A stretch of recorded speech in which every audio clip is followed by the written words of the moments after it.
idol, ang hangin, no? Tingnan yung mga halaman gumagalaw-galaw. Yan. Sa Alpaling Park. Tapos, punta tayo dun. Yun. Punta natin yung dulo. Parang may duck dito. Parang fair din dito. Kahit malino yun. Malapit lang kayo. Yeah. Stable lang. Fairness siguro.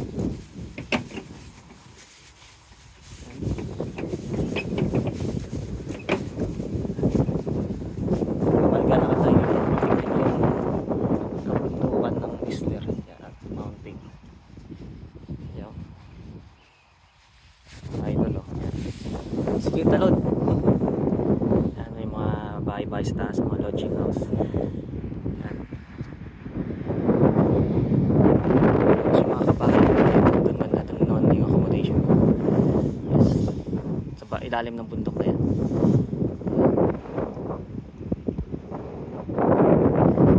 Ganda dito mga idol. Tingnan mo yung mga duck doon, ayun, oh.